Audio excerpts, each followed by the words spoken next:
Hello, everybody. I am here today with Joe Dillon.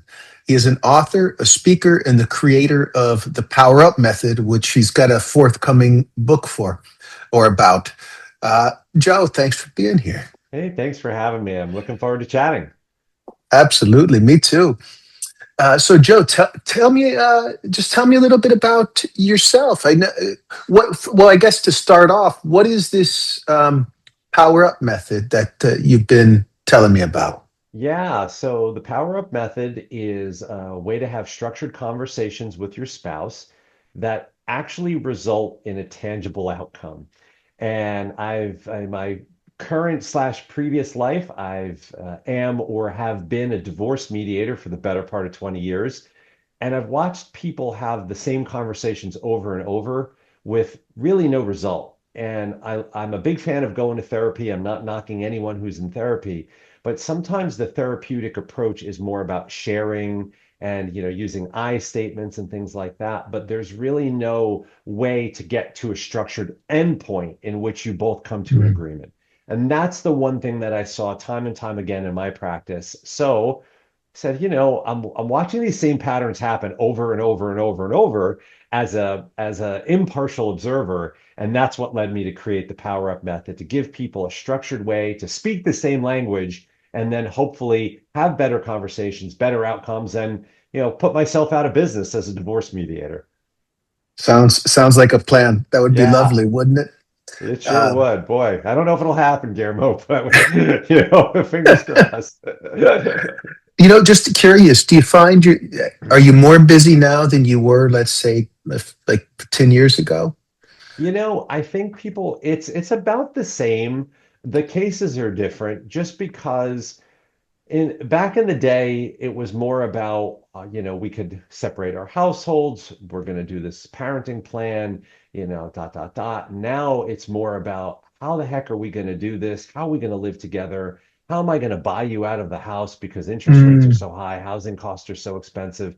People are cohabitating post-divorce. They're like keeping their marital home, even though one person's still living in it. It's the economics have shifted radically over the last 20 years and not for the better, for the much worse. And mm. that's been really hard to see because now you're taking these two people who are in this one house under one roof, sharing in both of their incomes, and you have to take that same income now, whoop, and shift it across two households and the math don't math, as I might say. That's been really difficult to watch. Yeah, so the economics have shifted, and that's Mhm. really changed the atmosphere of what you deal with. It does, yeah. And the Well, things that people are spending money on now, it's not vacations and the budgets are just like their grocery bills are $2,000. You have two kids and two adults and back in the day that might be $500. And you look at it and you're at first pass, you're like, why do these people spend so much on groceries? And then, I come back from Trader Joe's with one bag that was like $120, literally one shopping bag. And you're like, oh my gosh, what just happened, right? yeah, and then you add two kids to it, two or three kids, Good and luck. Yeah, uh, right. Like that's a good way to be a good way to lose weight, I guess. If you can't eat, you're gonna lose some weight, right? So, man. so Joe, tell me, how did you wind your way into being a divorce mediator? Yeah, that's a good question. So, it's a long, weird story, but when I was in corporate America, I found myself, I worked in operations departments, sales administrations departments, and I'd worked for large publishing companies and pharmaceutical companies, and what I found was I had been in charge of both the legal department and the sales department.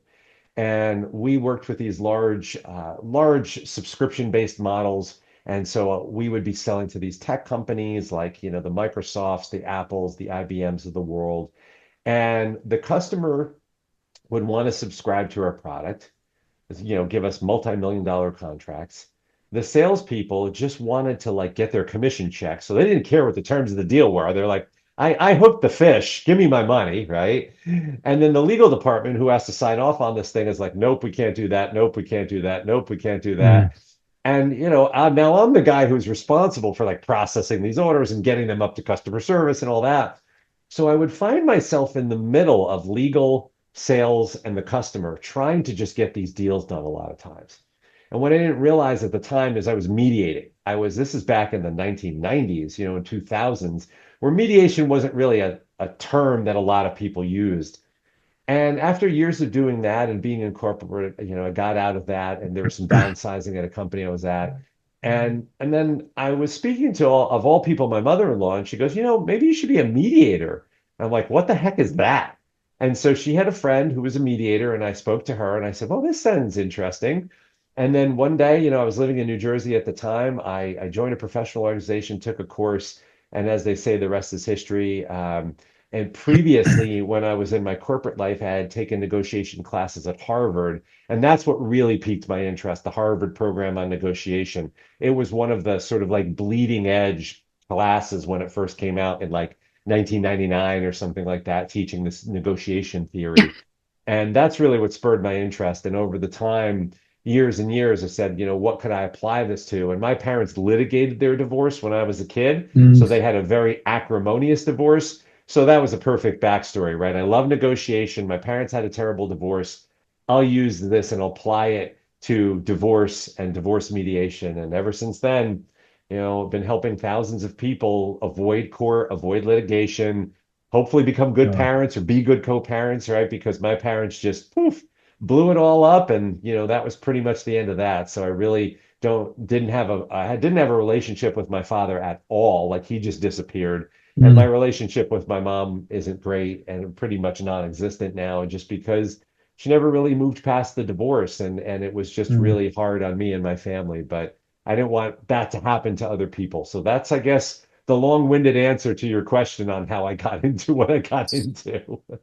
It's a great answer. How old were you when your parents got divorced, Joe? It was like in high school. So I think like 14, 15, 16, 15. kind of as it dragged on somewhere in there, and so that was kind Yeah, of tough years, right? Because that's where you're a kid and you're supposed to be having fun and going off to college and going to prom. And it was pretty tenuous times. So yeah. that's for sure. Heavy time. Did you have siblings, or were you the only one? I'm the only. So that's also kind of tricky because, you're it and you are the sole focus of what's going on. And that's also pretty difficult. A lot of people don't seem to Mm, understand that you're a kid, and as adult as you might come across, you're still, a child, and you're still expecting your parents to act like adults and act in your best interest. And that wasn't always the case. So that became really difficult to try to wade through by yourself. And despite, of course, my mom did the best she could because I lived with her full time. But even then, it was hard on her. She's working multiple jobs, trying to keep this house together. And so she did great work, but it's still like as a kid, you're still like, man, I can't believe this is my life. And I know, so I know personally and professionally the impact divorce can have on people. So I'm like, yeah. well, let me see if I can keep people together, and that's what brought me full circle to this power up method. Yeah, so interesting because as the only child, you're kind of circumstantially in the middle of something like a divorce, Right. Uh, but also dispositionally, were you even before your parents' divorce? Were you kind of a mediator in general in your family? I really wasn't, in the sense that you never knew what was going on. So Mm, my parents were like that volatile mix of high conflict and then no conflict.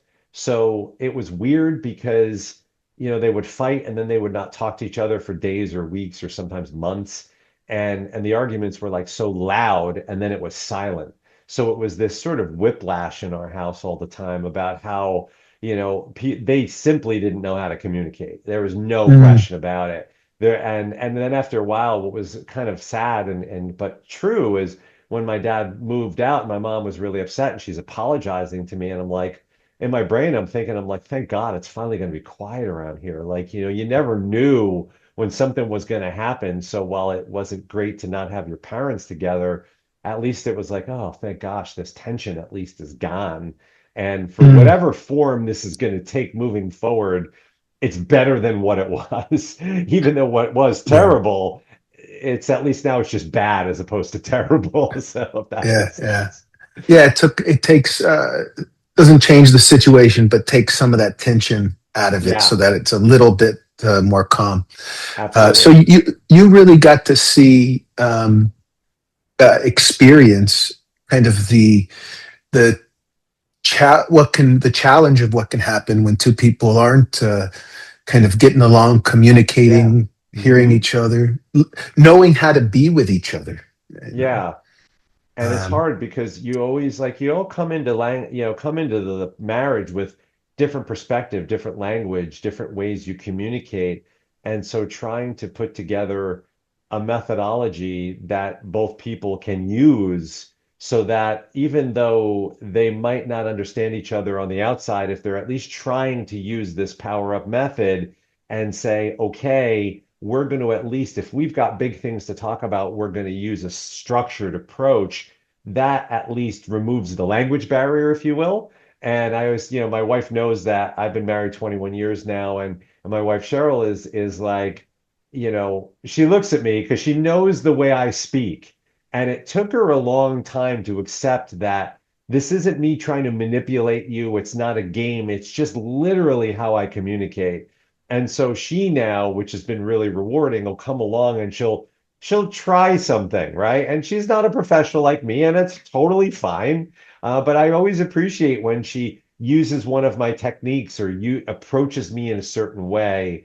And even if it might be a bit tongue in cheek or a little sarcastic to be cute, but that's part of it is that you just as a spouse, right, in a relationship, you just want to know that your spouse is trying, that you're being heard, that they understand you, you're validated. And that's part of what I'm trying to also share with people is that, you might not always get it right, but A for effort, right? And effort matters in a marriage. It really does, right? You're not going to always get it right, Absolutely. but you can always try. Yeah, absolutely.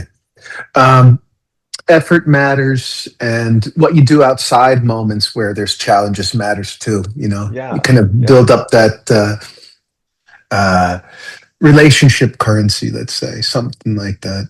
Yeah. Yeah, and Uh, I call yeah. that the marriage bank in the book. And I always say, nobody knows they have this Mm. account at the marriage bank, but everything you do is a deposit or a withdrawal, right? You do something nice, you say something nice, you have a positive conversation, you have a nice dinner, that's a deposit. You say something ridiculous, you don't take out the trash when you said you would, that's a withdrawal. And the idea is just like any bank account, I'm a finance, background by nature. Yeah. Any bank account, you got to have more money in there than you take out. And that's the Yeah. whole idea. Because once you hit zero, that's when you make a withdrawal and you make an appointment to see me as a divorce mediator. Yeah. That reminds me of maybe you've heard of him, the marriage relationship researcher John Gottman, Oh, of and course. Yeah, he's exactly. got that golden ratio or something of positive interactions to negative interactions, and Hmm. you know, Yeah. and I'm a family systems guy, so for Yeah. me it would be the patterns we create. All of that is part of the relationship patterns that develop over time Yeah. And I think so between you people. would be more like Sue Johnson. Um, you familiar with Sue and her work?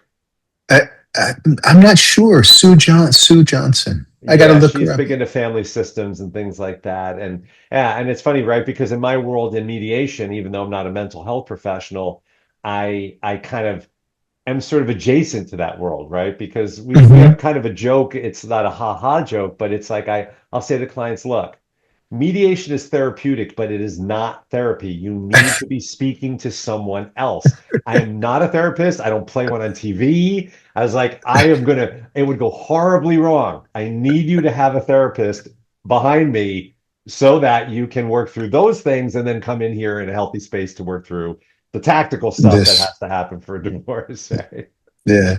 Is there anything that you do with couples that you're seeing in terms of mediation to prep Hmm. them before the meeting? Yeah, I mean, I certainly have some ground rules, and some of them focus on like legal, tactical, emotional, right? And part of it is, well, look, we're not a court of law. Look at me, I'm not wearing a gown. I don't have a gavel. I'm not going to be your judge and jury here. I have another slide that's exactly this. Mediation is not therapy, and I talk about what counseling and therapy is, what mediation is. Mm, And then I have another one that talks about, look, this is with this good faith, and you need to be able to, negotiate in good faith and work towards what we call the zone of agreement, right? Because if if I say no to everything, we're not going to get anywhere. You both need to be willing to try and find the common ground. So that's sort of at the outset so that they know this is what you're in for. You're going to have to work together. I'm not going to pick sides. I'm not going to say you're right, you're wrong. You get to keep the car. That's not how this works. I hear you. So, oh, so your power up method, you're trying to help couples not just mediate, but maybe prevent needing to go to mediation, is what it Yeah. sounds like, to give them a tool.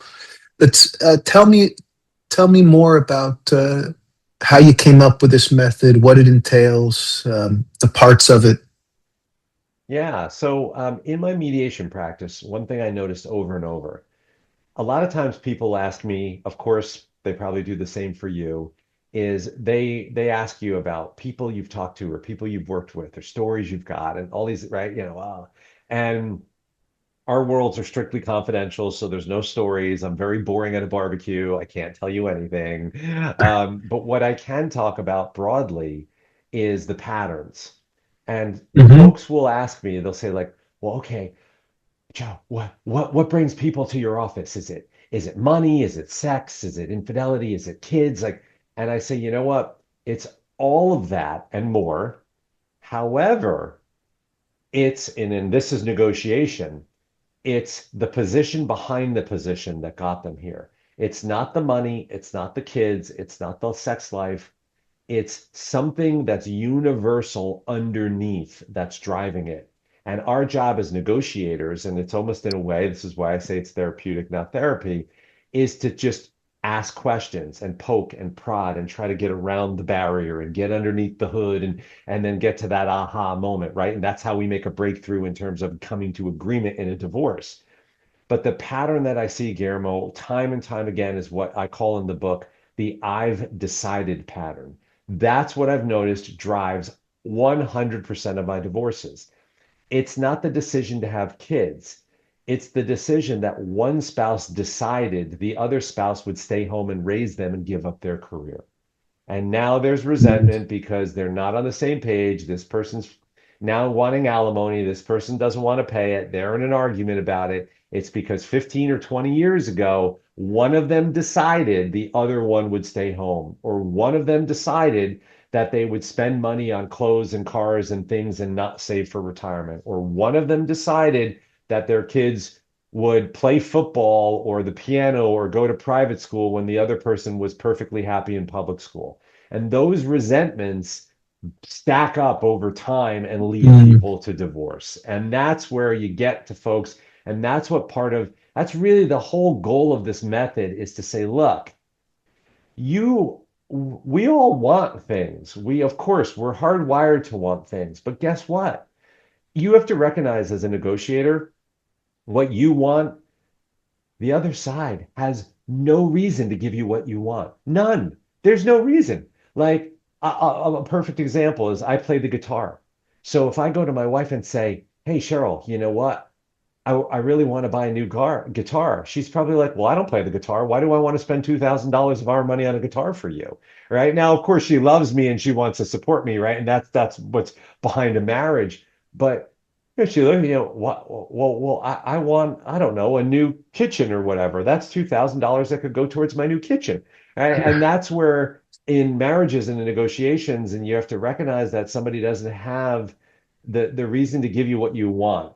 And that's where people start deciding things because they're like, mm, well, if I ask them, they're going to just say no. So I'm going to go buy the guitar anyway. And now the other person's mad, right? Because you've spent the money, you didn't ask me, how could you do this? And that's it. Oh, why are you being, it's ridiculous. I play the guitar. And that's the stuff that chips away. And that's what mm, shows up in my office. So this framework is getting them to think in terms of win-win, which is here's what I want. I know what your objections to it are. And to add on top, here's what I'm going to offer you in exchange to get what it is I want. At first, it sounds like manipulation, but it's not because manipulation to me, Guillermo, is done in an insidious way. It's done with an ulterior motive. Negotiation, on the other hand, if you're truly negotiating in my space and in the way I'm trying to teach you to do so, is that you're negotiating for the greater good. You're going to get something that you want. I'm going to get something that I want. We're both going to be happy, make a deposit into that marriage bank, and we're both going to be like, wow, this was great. Look at us. We had an awesome conversation, right? And that's what the framework is trying to do for people, is to teach them there is a way to get what you want. There is a way for the other person to feel valued, validated, heard, rewarded. And that's what this structured method is teaching them. And you keep doing that over time, your spouse learns that if you're going to ask for something, they're probably going to get something too. So they're more willing to listen. They're more, okay, well, all right, you want to get a guitar? Well, last time I got a diamond ring out of it. So what's it going to be this time? Or, for example, right? So that's what Yeah. we're trying to teach. Yeah, well, it sounds like it surfaces honesty in the relationship too, and clarity, rather Hmm. than like subterfuge, avoidance. Right. Yeah, that's a great word. Oh man, perfect word. Right. Yeah. It's hey, this is what I'm thinking. This is what I want. How do the other person can say how they feel about it, and then we can hash it out. Is sounds like, and you're giving them tools on how to do that part Yeah, of and it. yep, and because what it does is when you move, so I'm an only child as we were talking about, and I was also a bachelor for like, 14 years after college. So I got married at 36. So not only was I an only child, I bought a house on my own.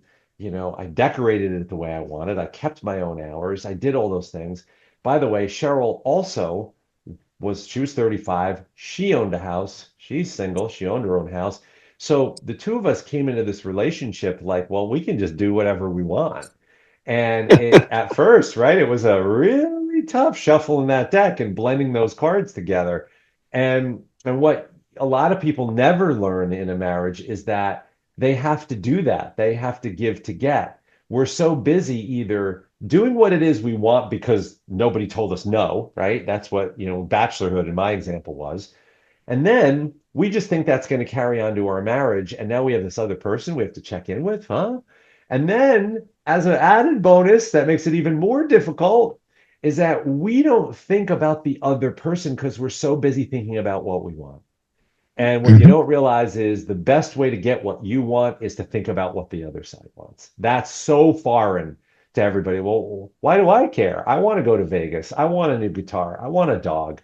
It's like, yeah, well, what about the other person? What do they want out of this? What are they going to need? What to say yes? And that's another thing I'm trying to teach them. You have to do your homework and you have to be willing to offer something that's at or above value. That's the key, right? So you just don't just say, "Hey, I want to go to London with my friends for 2 weeks and travel and see, a bunch of English Premier soccer matches, and in exchange, I'll pick up a pizza on the Friday I come home."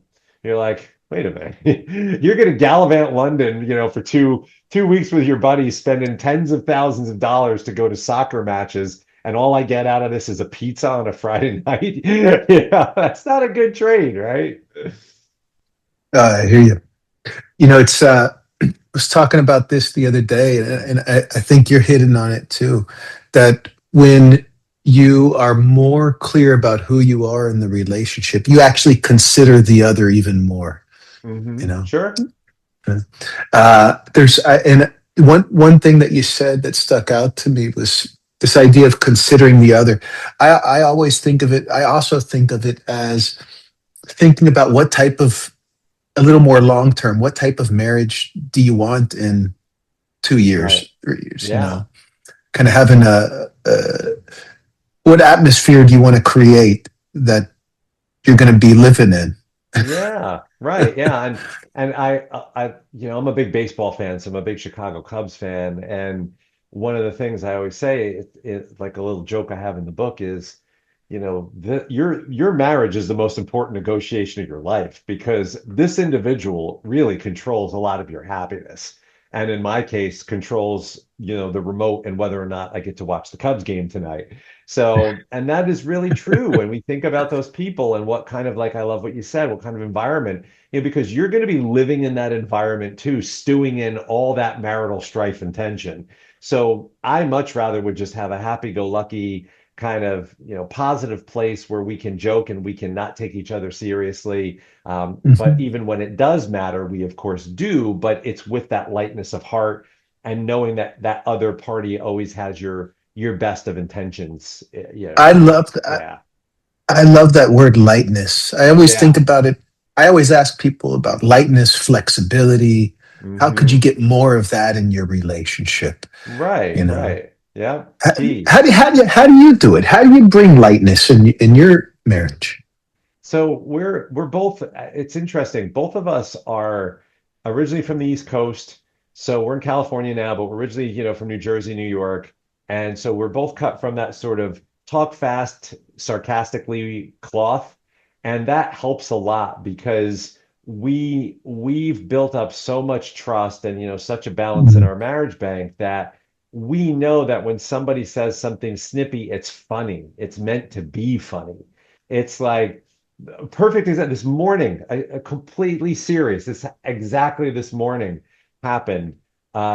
We were sitting at the breakfast table, and my wife Cheryl was reading a news story, and she read it to me, and about some person, and they were going on and on about how this new business idea that they had and how it was so hard to start this thing and because they had to have like all these lunches with people to network and then they had to go to the spa so that their nails were done so that when they showed up and shook hands and all this stuff and I'm just going, "Oh my goodness, boo hoo." Like and I said, "God, what does this person do all day?" Right? I was just kind of being sarcastic, like hard life. And Cheryl goes, speaking of which, what are you doing all day? I hear you got a podcast and you're going to lunch. Nice life. It was just this morning, a few hours ago. And I said, well, and then I looked at the dog who was laying on the floor. Our dog's named Wrigley after Wrigley Field in Chicago. And I looked at her and I go, well, what are you doing all day, dog? You're just laying there, right? And she's like, Uh, tagging, right? He's talking to me. Yay. But it's just that's part of what we do is we just know that we're in on the joke. And that's really what it is because as a professional, you know this as well as I do, and especially also as a numbers guy. If you think about the mathematics, okay, to get a little statistical on you for a minute, but if you think about the mhm. sheer folly of two people on a planet of however many billions there are now finding each other, being identically compatible, managing to stick a relationship together for 30, 40, 50, 60, 70 years without incident is literally zero, right? Statistically, that is an impossibility.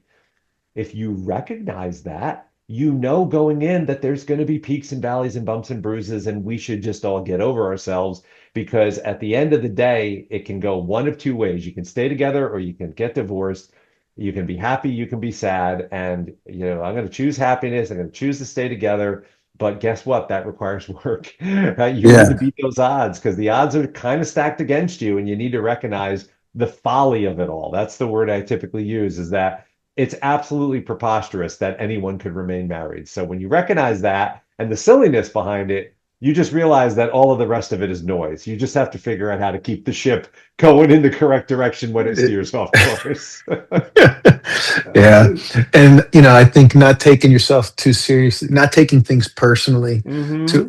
and if you have built enough of that connection with your partner, I think you realize the other person, they really have your interest in heart. They don't mean Yeah, they're not trying to be malicious. right. You can be forgiving of yourself, of them, and you know. Yeah, And absolutely.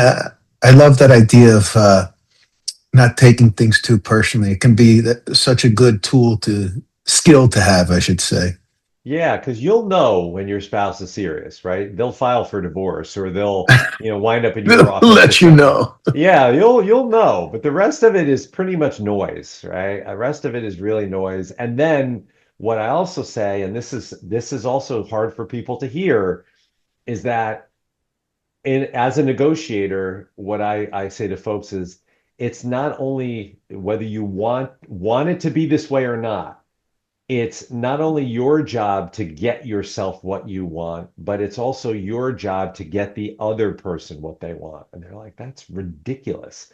I'm like, because getting the other person what they want is the gateway and the key to getting what you want. So now you need to play both sides of that ping pong table where you're trying to negotiate on your behalf and the other person's behalf. And Hmm. people think of that like what that's what win-win really means in negotiation. And when you think about it in terms of a marriage, right? That's where you're thinking to yourself, it's like, listen, it's your job to keep the other person happy and keep yourself happy. And that's a lot of work. And not everybody thinks that way, but just because they don't, that doesn't mean you shouldn't, right? You just have to keep at it and Yeah. keep on going and keep on going. And it can be frustrating and maddening at times. And then, but ultimately, when you're doing that, then it's up to you also as the third, jewel in this crown is to explain to your spouse why you're doing what you're doing, why this is important to you. They're not a mind reader, right? And that's also a big failing in a lot of the communications I see is that I'll go back to the guitar example. It's like, well, Joe, like for example, I already own guitars. Why do I want another guitar? Right? My wife could be like, that's ridiculous. Why are you going to buy another guitar? You only have two hands. You can only play one at a time. And so in this example, I might say to her, rather than, come on, you buy all these clothes or you have all these shoes or whatever, like I'm pushing back, I could say, well, Yeah. actually, the real story is the reason I want this guitar is when my parents got divorced and we didn't have any money. I used to watch music videos on TV, and this is a guitar that my favorite guitarist played. And I always said to myself, when I grow up and I get money, I'm going to buy myself that guitar. That's going to get you the guitar, not you buy a lot of shoes. That's not getting you the guitar, right? So Yeah. you gave them Starting a conflict. yeah, right. You gave them reason to say yes. And it's like, and I know, and then you say, I know this is ridiculous because you're right. I have two hands and I can only play one guitar at the time. But even having that guitar in the house would make me feel great as a person. And if there's ever something you want that might seem preposterous to me, I want you to know you're more than free to ask me, and I'm going to Mm. support whatever it is that you want that might come across as something that's just, I would be like, well, why would I care about this? But go ahead, please go buy that. And I'm only using purchases as an example. Yeah. Please Yeah. go do that because I want it to be fair and balanced. It's wonderful.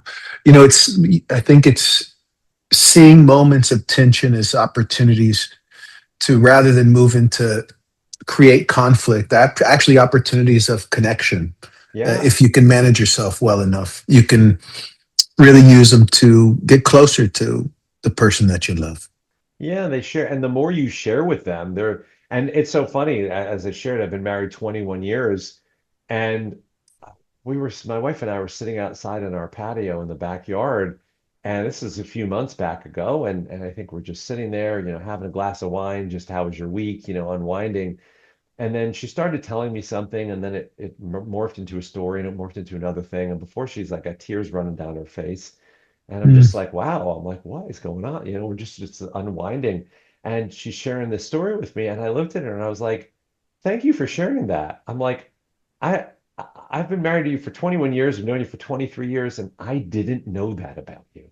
Like it was one of those like, wow, I thought I knew everything about this person, right? And then all of a sudden you're like, oh my gosh, like, wow, this is new information. Okay, I'll add that into the hopper, right? I can add Yeah. that into the mix of what's going on, and then that can help me have better conversations and a better relationship moving forward. Yeah. Isn't that so wonderful that that you're married to will always be a mystery?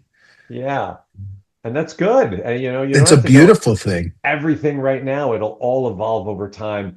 And when it's supposed to evolve, right? That's kind of the whole you'll be presented with that story at some opportune time that Yeah. says, okay, this is a new level or direction in our relationship, and now I'm learning something about this person that I didn't know before, and that's terrific.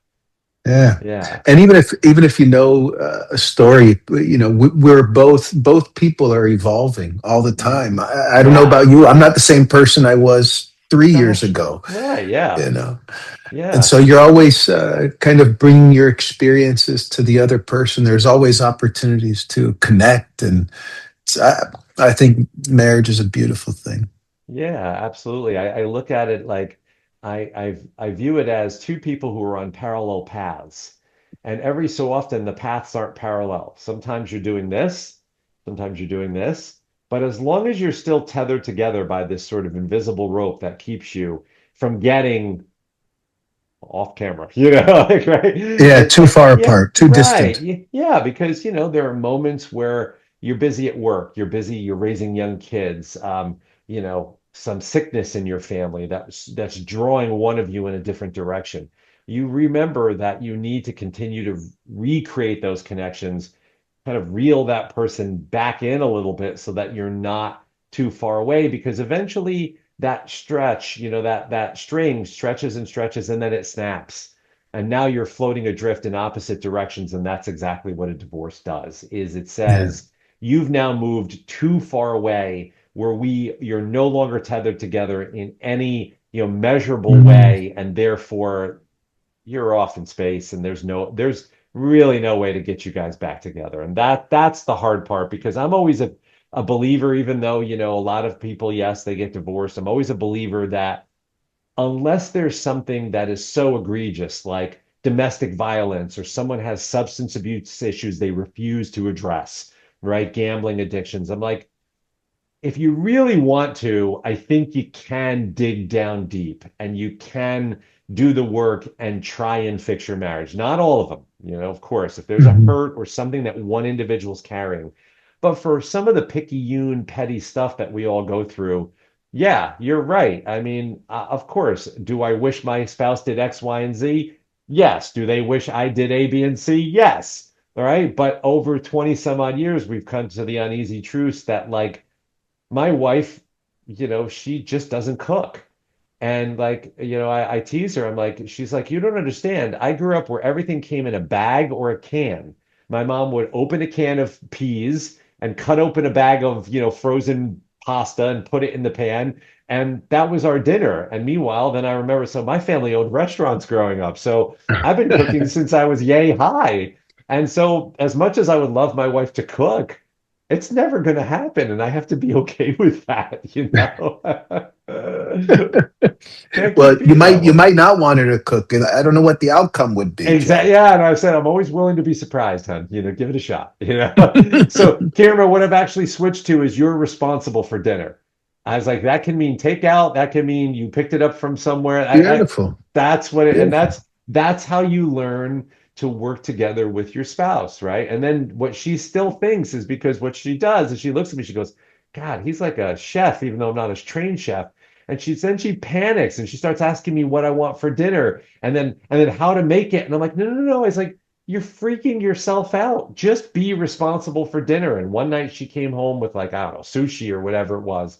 I'm like, she's like, and then she's like, I'm sorry, I picked up sushi. I'm like, why are you apologizing that you picked up sushi? This makes no sense. She's like, well, I know you cook and da, da, da. I was like, no, no, no, no, no. I said, I appreciate that you brought home dinner. You were responsible for dinner. You made it happen. This is even better. There's no dishes. We can go sit in front of the TV. We can watch that Cubs game. We can just sit there with our poor, trying to do our chopsticks, and that's what I appreciate, right? And that's what you have to Yeah. learn to appreciate about your spouse, is that they're trying. And that's what I always think about with Mm. communication.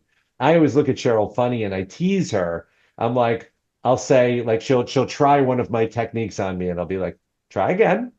And then she'll repeat it and go, try again, and then she's like kind of giving me the stink eye, like, and she's like, just tell me what I should have said. I'm like, okay, here's how you should have framed it to get yourself another puppy. And she's like, okay, now can I have a puppy? No, you didn't say it in the right way. Moving on. She's like, come on. So what, Joe? It sounds like there's not specific steps of your method, but it sounds like more of a map with some techniques. What are some of those techniques that you're alluding to? Yeah, well, there actually kind of is, and I think, when we talk about steps, Guillermo, you can always kind of appreciate this from your work, and I can appreciate from mine, is that sometimes a methodology or a framework, it feels inauthentic. It feels like you're cranking some handle on some machine. But what a lot of people don't know is, when you think about, say, for example, the example I like to use is your education or learning to talk. you weren't born out of the womb with the vocabulary you have today. And that's come organically over, yes, you were sat down, you were taught for a long time, right? You were instructed, you were talked to, you were lectured at. But eventually, somewhere along the line, the program stuck. And now you and I are having a conversation, and I'm not looking at a piece of paper going, okay, what word comes next? What word comes next? Right? Like when we were little kids and we had our finger on the book, right? We're trying to figure Yeah, out yeah. the apple is red. And so, what I try to share to people is that yes, it is a framework, it is a series of steps. But once you get over the awkwardness, you try to use the steps, then it just becomes a program Mm, that runs in your head. And then got you you, don't got you. have to walk through all 7 steps. So, for example, I'll give you an easy one. That's a real simple one that is a failing of a lot of people. So it's power up. P stands for prepare the connection. Perfect example. So I believe there are two types of communicators in this world. There are top of mind people and there are deep thinkers. Cheryl is a top of mind person. I'll be reading, some treatise on World War II, deep in thought. I've got a pad, I'm taking notes because I'm a deep thinker. And she comes in and she goes, hey, I was thinking we should get another puppy because our dog Wrigley could really use a friend. And I was at the store today and I saw this really cute leash and this dog bed. And I think we should get a big dog because she's a big dog and she'd like it. And it should also be a girl. And I'm still right in the middle of, the Battle of the Bulge and my note taking about the war. And I look up at her and I'm like, what? And she's like, you weren't listening to me. It's like, no, you're right. I wasn't because didn't you see on my face that I'm like this and I'm like making a note over here. Like that should have been an indication that I was not listening to you. It's not that I don't want to listen to you because that's what happens next, right? You never listen to me. What I have to say is unimportant. Uh-uh. How about this? Maybe what I'm reading is unimportant to you. I could also be insulted that maybe I'm taking notes because I want to write a book on World War II. You don't know that. So that one step is prepare the connection, is get your spouse's attention before you start talking. Because if you don't, you've already lost the battle, right? There's no Mm. conversation after that. So I tease Cheryl and she'll come in and go, and she'll do this on purpose. This is what we were talking about. She'll go, excuse me, Joe, do you have a minute so I may ask you a question? Right. And she's intentionally, using the program, right? And Yeah. she's using it more like a stick, right, to poke me with. And I'm okay with that. And I'm like, actually, Cheryl, now is not a good time, but perhaps we could speak today at 5 p.m. for 15 minutes. Would that be acceptable to you? And we go over the top on purpose. And she's like, yes, Joe, I look forward to speaking with you then. So that's an example of how you can use it in your relationship as learning how to communicate, but also making it funny, right? On purpose, Yeah. silly. And then you laugh at each other. And then she spins around with great fanfare, like spins on her heel and marches out, like, heavy footsteps, marches out of the room, right? But that's what Uh, I mean. So that's a good one is like if you're, for listeners, just try it real simple rather than I always say, prepare it's like you don't want an ambush with syllables. That's the phrase I use. You want to have someone engage because guess what? Your spouse really does want to listen to you. They really do. But if you're a baseball fan like me, I'm like focused and lasered in and I'm yelling at the game. And like if you come along and go, hey, what do you want for dinner tonight? I'm like, well, what? It's the bottom of the ninth inning. Why are you asking me this? Can't you see I'm watching this game? Like, look at the screen. It's right there. So getting that connection with your spouse then sets them up to be able to listen, and you need to be okay. You need to be okay, like with Cheryl in my example. It might not be now. That's important. It's, because yeah. if you really want my attention, it might be Saturday at 4 o'clock and today's Tuesday, right? And it's like, well, I can't wait that long. Well, if you want my attention, that's when you're going to get it. If you can't wait that long, then I don't know what to tell you. And that's what's the yin and the yang of doing the power up stuff is you both need to be willing to play along, right? So I hope that Yeah. that makes sense. That makes perfect sense. Yeah. Can you walk us through what the power up stands for? Yeah, sure. So as we just talked, prepare the connection. The next one is outline your request. So I'll give you the like little, 10-second Yeah, overview. please. That's you want to give somebody 2 or 3 sentences about what you want to talk about. You want to give them the Cliff Notes version, as I call it. It's not the full download because in like Cheryl's case, she'll come in and it should have been, I'd like to get another dog and I'd like to talk to you about it. When would you have time? Right? That's the outline, as opposed to, oh my God, I was at the shelter today. I saw this really cute dog. It's adorable. I want to bring it home. That's okay. So that's outline the request. Then now here's the key W, weigh their perspective. This is the move that separates the amateurs from the professionals and what we were talking about before. When you are a negotiator, it is so counterintuitive to people who are not in my space. But in my space, it's everything. A good negotiator weighs perspective and starts with the other person's argument first. Because what you've done, and we're in friendly company here, so I don't want to sound like I'm just like, some evil genius. What you've done is you've busted their balloon. You've deflated their argument before they even had a chance to make it. Guillermo, I know you don't want another dog because I know it's really hard enough to manage our one dog already. And I know that you're more of a cat guy, but hear me out, right? Because if I say I want another dog, you're going to go, I don't like dogs. I like cats. We already have a dog. I've got to know what your arguments, your pushbacks are going to be. Now, Guillermo has nowhere to go in there, right? He's like, oh, crap. Now I have to listen, right? So this gives you the chance for E, explain your why. I weighed your perspective and I took about, but hear me out. This is the transition. Our dog is getting older. She's not going to be around for a very long time. And you know what? The best trainer of a puppy is going to be another dog. It's going to be so much easier on us if we have the other dog to teach the first dog. And that and it brings so much to our life. And it would really mean a lot to me if we could get another dog because I just love dogs so much, right? So now I've explained. I gave you a reason to say yes, right? Not just because I want one. And by the way, that statement Mhm. is a true statement because we've always had multiples, and invariably it's adorable. The puppy looks at the other dog and it's like, oh, I guess we're going outside now. And then they look at him, oh, I guess we pee over there. And it's the cutest thing, right? You're like, watch them follow him around, and then they're looking at him, and then they look at the bowl and, oh, this is where we eat. Okay. And you watch it, right? So, quick aside. So now that comes the hardest one is reward with value because I say to Guillermo, okay, look, I know we already have another dog. I know you're not a dog guy, but I'll tell you what, how about this? Why don't we also get a cat? I know you like a cat, but what if we got a dog and a cat? Maybe we can even find a dog and a cat in a shelter that were surrendered by someone and the dog and the cat lived in the same house. Right. So now I'm really trying to give Guillermo something that he might really want. He's with the dog and because I wanted the dog and okay, whatever. But he really wants a cat, and he didn't want to get a cat because the cat and the dog might not get along. But I'm going way out of my way to show him that in order to get this dog, I'm not only willing to just pick just some dog, I'm willing to find another dog, very specific dog that grew up in a house that also had a cat, and we can also take the cat, right? So that's a really big, because I'm not a cat person, but that's a real big gift for me, right? So now we've gotten through that power. So now here's the hard part. This is the one that I fail at all the time, and you probably have a challenge with this one as well, because our job is to ask questions. So you is use patience. Now I dropped all of this on you, and I need to stay quiet because that's where the magic happens. I need to give you time to go, okay, wow, Mhm.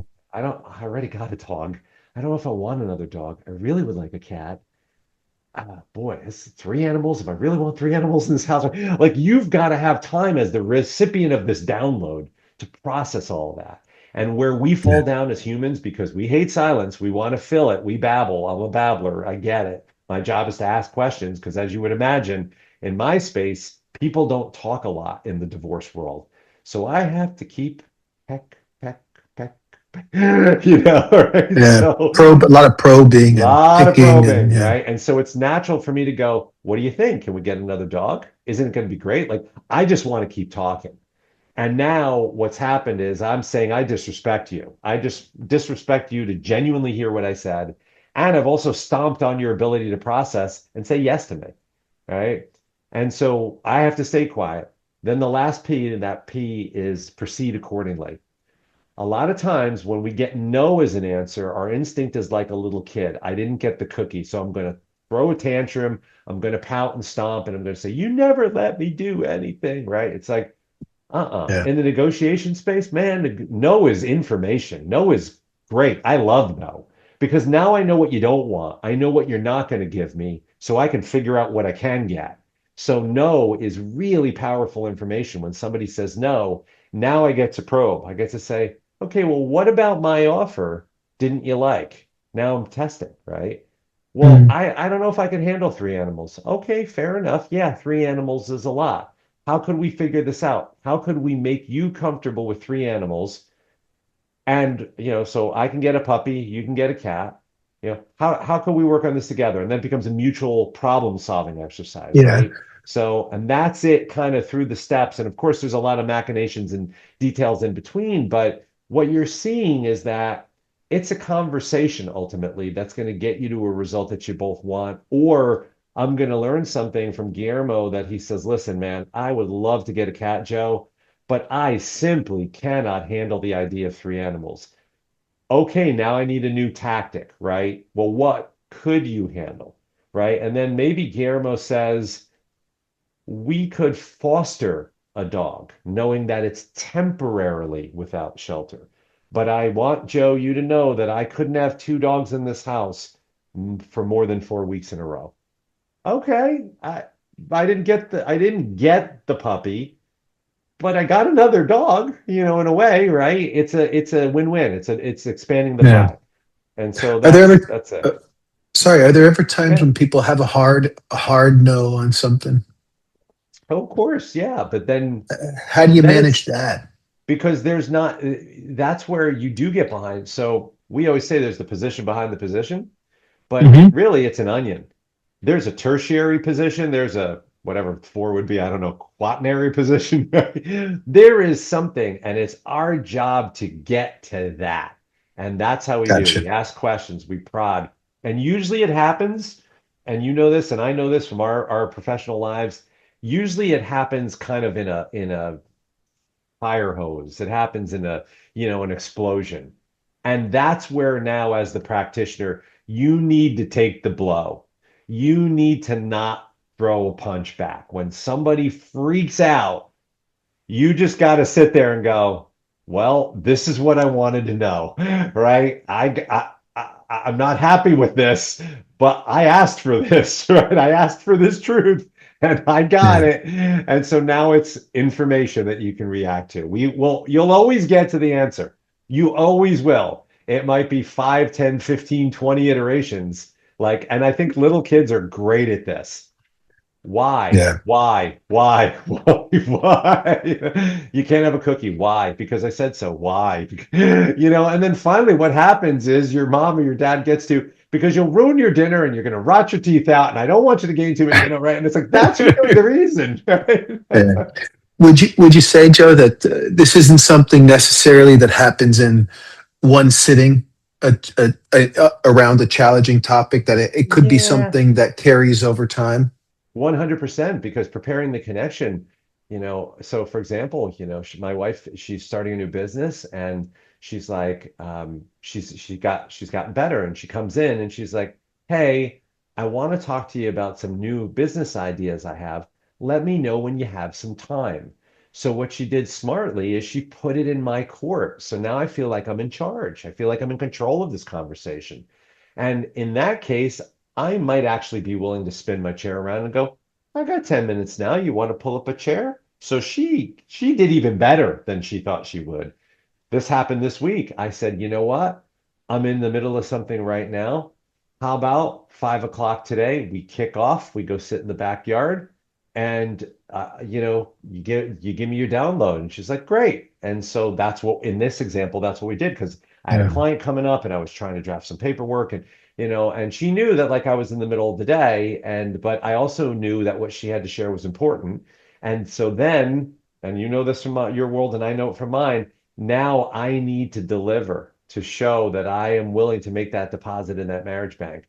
So Mm. 5 o'clock rolled around. I shut my computer down, even though sometimes it's real tempting to just look at that email one last time. And I got up and I knocked on her office door and I said, hey, you coming? Meet you outside. And she's like, yeah, yeah, yeah. And so a little shuffle, shuffle, grabbed her pad, and we got outside a few minutes after 5.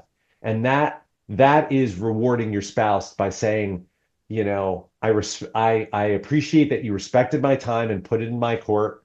Then vice versa, I said to you when I'm willing to talk, and then I delivered. And so now you, as in this case, Cheryl, was like, yeah, he delivered as he said he would. And I'm going to trust you now. You're a safe person to talk to and a safe Hmm. person to ask questions of because first it might start, I want to talk to you about the color of my logo, right? A real picayune thing. And then it can ultimately escalate to, hey, I want to talk to you about this friend of mine because I'm really thinking of cutting him or her out of my life, right? That's a lot different conversation than the color of your Yeah. logo. But you need to have the logo convo first before you talk about cutting your sibling out of your life or your parent or your friend or whatever, quitting your job or whatever it is, right? Yeah, more serious conversation. Yeah, of course. Yeah. It sounds like one of the things that this way of this method that you worked out does is helps people, really gives them a way to manage what comes most automatic to them, to get Hmm.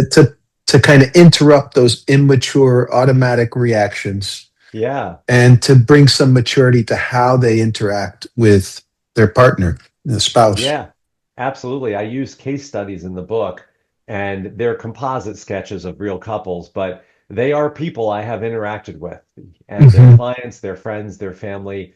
But in one of the chapters, Cheryl and I are actually the case study, and it's me. It's the used patients because, like I said, I blather on and on and on, because that's my job, and I can't help it. Like I am just so programmed to keep talking.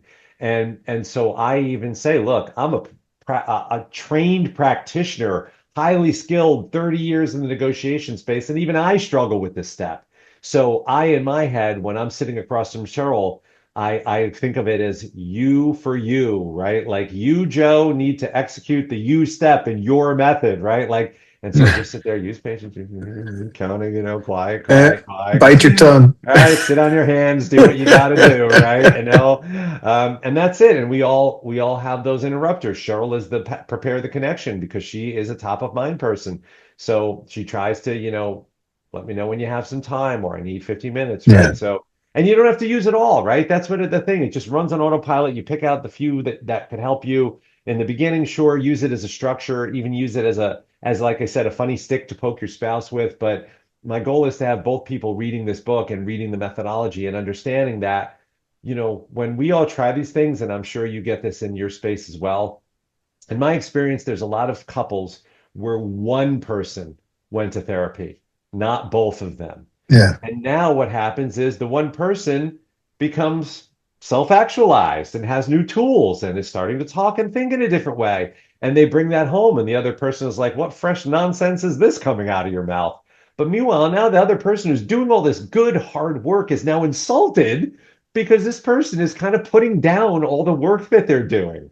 And Mm. that's the hard part in these kinds of conversations, too. You need both spouses to be willing to play and both spouses, because the other one's being like, oh, here we go again. You're going to ask me for something and you're going to tell me what you're going to give me in return. Like, and it's like, well, what's so bad about that? I'm going to ask for something and you're going to get something good out of this too, right? But you don't have a willing participant on the other side of this method. It's really hard to execute. I hear that.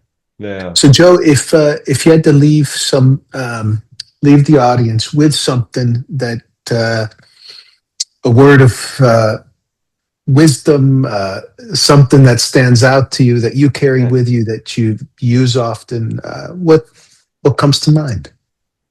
I'd say the key thing is we are all products of our own environments, and you just got to keep trying to understand each other. Nobody knows you like you, and it's your job to educate your spouse as to who you are, who you were, and who you will become.